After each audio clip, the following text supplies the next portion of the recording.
नमस्कार साथियों, एक बार पुनः आप सबका स्वागत करता हूं गुरुजी ऑफ स्टडी चैनल पर। आज हम बात करने वाले हैं सीटेट एग्जाम 2024 जो आपका जनवरी के अंतर्गत 21 जनवरी को होने वाला है। इसके अंतर्गत हम ईवीएस टॉपिक जिनके आपके एग्जाम में 30 क्वेश्चन आने वाले हैं पूरे, इन 30 क्वेश्चन के बारे में डिटेल से बात करेंगे। इनके एमसीक्यू और प्रीवियस ईयर के आधार पर जो भी क्वेश्चन है उनके बारे में चर्चा करेंगे। चले बिना किसी देरी से आज का हमारा सेशन शुरू करते हैं। सबसे पहला सवाल देखिएगा, पर्यावरण अध्ययन की पाठ्य पुस्तकों में अभ्यास एवं गतिविधियों को खाली जगह उपलब्ध कराना चाहिए। पर्यावरण अध्ययन की जो भी पाठ्य पुस्तकें हैं उनमें अभ्यास और जो गतिविधि होती हैं उनको किस रूप में उपलब्ध कराना चाहिए?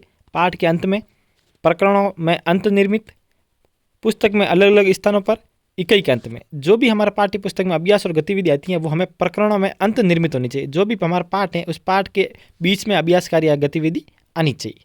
नेक्स्ट देखिए, सेकंड नंबर क्वेश्चन देखिए। सेकंड नंबर क्वेश्चन है, पर्यावरण अध्ययन के शिक्षकों, जो भी हमारे ईवीएस के शिक्षक हैं, जो भी टीचर्स हैं जो ईवीएस पढ़ाते हैं, उनको क्या करना चाहिए? विशेषता पुस्तकों और परीक्षाओं पर ध्यान देना चाहिए। बच्चों के दृष्टिकोण को स्वीकार करना एवं सम्मान देना चाहिए। अभिभावकों के विचारों को स्वीकार करना एवं सम्मान देना चाहिए। विशेषता प्रयोगों पर ध्यान देना चाहिए। तो इसका राइट आंसर हो जाएगा ऑप्शन नंबर डी, विशेषता प्रयोगों पर ध्यान देना चाहिए। प्रयोगों का मतलब हो गया यहाँ पर प्रैक्टिकल रूप से उनमें पढ़ाना चाहिए, प्रैक्टिकल रूप से ज़्यादा ध्यान देना चाहिए ताकि बच्चों को आसानी से समझ में आ सके। नेक्स्ट क्वेश्चन देखिए, क्वेश्चन नंबर थर्ड, प्राथमिक स्तर पर बच्चों का आकलन करने का सर्वश्रेष्ठ तरीका है। प्राथमिक स्तर पर बच्चों का आकलन करने के लिए हमें सर्वश्रेष्ठ किस तरीका का प्रयोग करना चाहिए?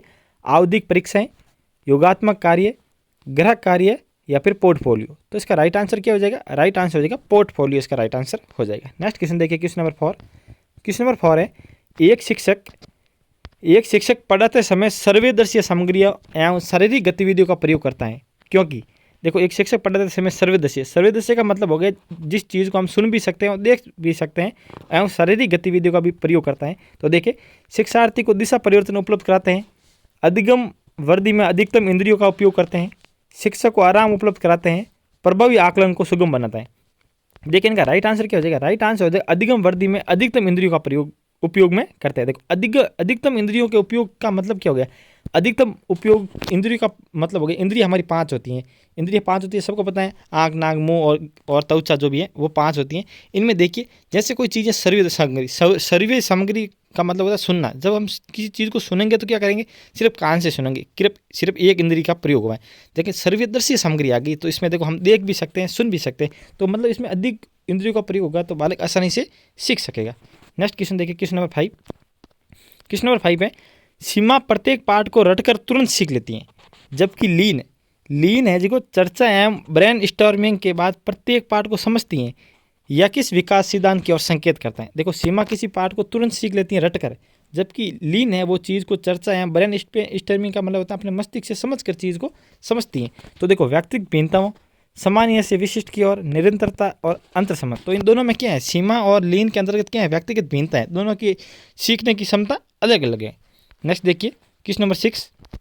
क्वेश्चन नंबर 6 है, खाली जगह के अलावा निम्नलिखित पर्यावरण अध्ययन की विधियाँ, इनमें से एक को छोड़कर सभी पर्यावरण अध्ययन की विधियाँ हैं, इनमें से कौन सी नहीं है वो बताना है। समस्या, सहयोगात्मक अधिगम, निर्देशित या खोज, या फिर कैसे कर व्याख्यानों द्वारा स्पष्ट करना। तो इसका राइट आंसर हो जाएगा व्याख्यानों द्वारा स्पष्ट करना।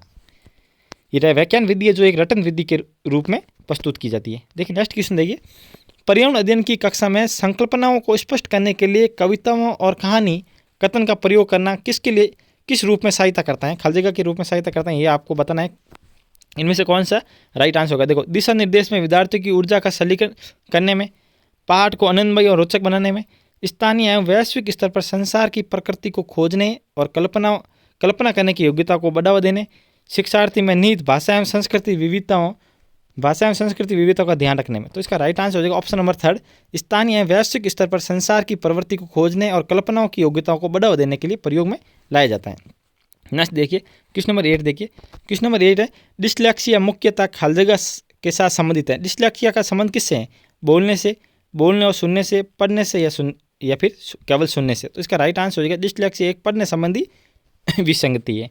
नेक्स्ट देखिए, क्वेश्चन नंबर 9, सहयोगात्मक अधिगम में पुराने एवं अधिक दक्ष विद्यार्थी छोटे एवं कम कुशल विद्यार्थियों का आकलन करते हैं, इसका परिणाम क्या है? देखो, सहयोगात्मक अधिगम में पुराने एवं अधिक दक्ष विद्यार्थी छोटे एवं कम कुशल विद्यार्थियों का आकलन करते हैं। तो इसका मतलब क्या है? उच्च नैतिक विकास, समूह में द्वंद्व, गहन उपयोगिता या फिर उच्च उपलब्धि और सौ गरिमा। तो इसका राइट क्या हो जाएगा, उसके अंदर उच्च उपलब्धि और सौ गरिमा है।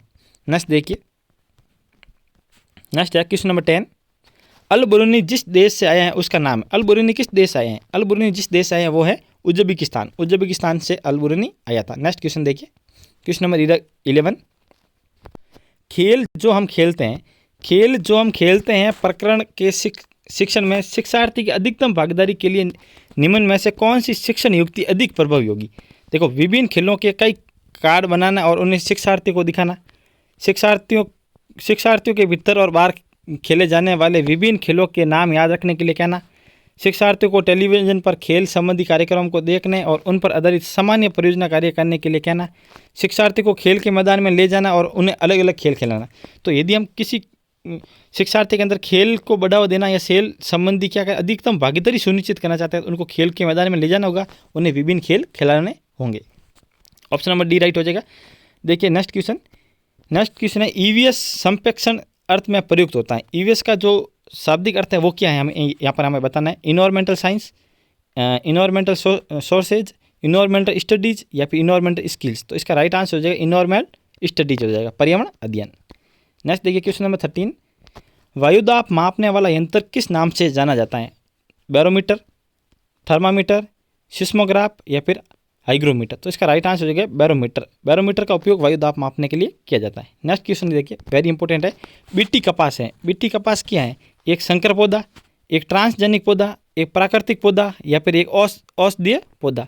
तो इसका राइट आंसर हो जाएगा बीटी कपास एक ट्रांसजेनिक पौधा है। नेक्स्ट क्वेश्चन देखिए, क्वेश्चन नंबर 15। कौन सी वायुमंडलीय प्रदूषक अम्लीय वर्षा का प्रमुख कारण है? जो अम्लीय वर्षा होता है किसके कारण होता है? अम्लीय वर्षा होती है सल्फ्यूरिक ऑक्साइड के कारण। किसके कारण होती है? सल्फ्यूरिक ऑक्साइड के कारण होती है। नेक्स्ट देखिए क्वेश्चन नंबर 16। क्वेश्चन नंबर 16 है निम्न में कौन सर्वाधिक उत्पादन पारिस्थितिक तंत्र है? सर्वाधिक उत्पादन पारिस्थितिक तंत्र कौन सा है? उष्णकटिबंधीय वर्षावन, टुंड्रा, सावना या फिर मरुस्थल। तो इसका राइट आंसर हो जाएगा उष्णकटिबंधीय वर्षावन।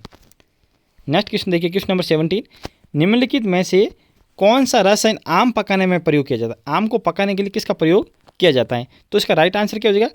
Calcium carbide. कैल्शियम कार्बाइड का उपयोग आम पकाने के लिए किया जाता है। नेक्स्ट क्वेश्चन देखिए, क्वेश्चन नंबर 18। कौन सी बीमारी दूषित जल फैलाने से होती है? दूषित जल से कौन सी बीमारी होती है? वो होती है एनीमिया। एनीमिया रोग होता है वो दूषित जल के कारण हो जाता है। नेक्स्ट क्वेश्चन देखिए, क्वेश्चन नंबर 19। निम्नलिखित में से कौन द्विबीजपत्री पौधा है? द्विबीजपत्री का मतलब होता है जिस पौधे के अंदर दो बीज होते हैं। कि क्या होते हैं? दो बीज होते हैं, जैसे बांस, गन्ना, सरसों। यहाँ पर मिस प्रिंट है, तो फिर इसका राइट आंसर क्या हो जाएगा? सरसों। सरसों है जो द्विबीजपत्री हैं। नेक्स्ट देखिए, नेक्स्ट है क्वेश्चन नंबर 20। पौधों में जल का अधिग्रहण किसके द्वारा होता है? पौधों में जो जल का अधिग्रहण होता है वो किसके द्वारा होता है? जाइलम, फ्लोएम, कैबियम या फिर पेलिसेड। तो इसका राइट आंसर हो जाएगा जाइलम के द्वारा पौधों में जल का अधिग्रहण किया जाता है। नेक्स्ट देखिए क्वेश्चन नंबर 21। क्वेश्चन नंबर 21 देखिए, कौन सा प्रथम साहित्य स्रोत है? जो प्रथम साहित्य स्रोत है वो कौन सा है? ऋग्वेद, यजुर्वेद, सामवेद या अथर्ववेद। जो सबसे पहला आया था वो था ऋग्वेद। नेक्स्ट क्वेश्चन देखिए, question number 22। Question number 22 very important है। चरने वाले पशु वनस्पति को कैसे बदलते हैं? चरने वाले पशु होते हैं वो वनस्पति को कैसे बदलते हैं? बीज प्रकरण के द्वारा, बीज प्रकीर्णन के द्वारा, या फिर देखो पर परागण द्वारा, या चुनकर चरना या फिर रोग फैलाकर। तो इसका राइट आंसर हो जाएगा चुनकर चरना।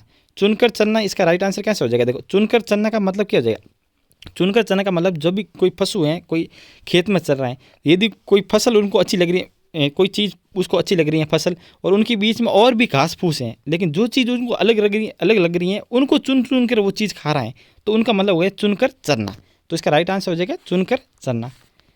नेक्स्ट, जिसको हम एक शब्द और नाम से जानते हैं जिसे कहते हैं चयनात्मक चरना या फिर चयनात्मक रूप से चरना भी कह सकते हैं।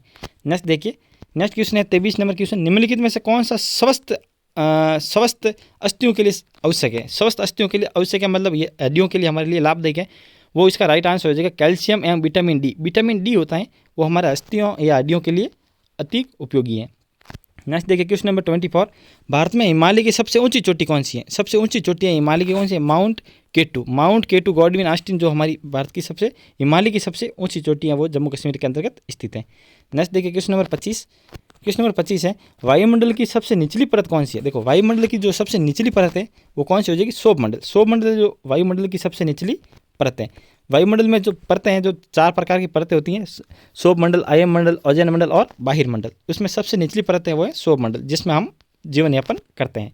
नेक्स्ट क्वेश्चन देखिए, क्वेश्चन नंबर 26। निम्नलिखित पक्षियों में से कौन काफ़ी हद तक अपनी गर्दन को पीछे घुमा लेता है या घुमाता है? तो वो हो जाएगा, इसका राइट आंसर हो जाएगा उल्लू। उल्लू है जो अपनी गर्दन को काफ़ी हद तक पीछे घुमा लेता है।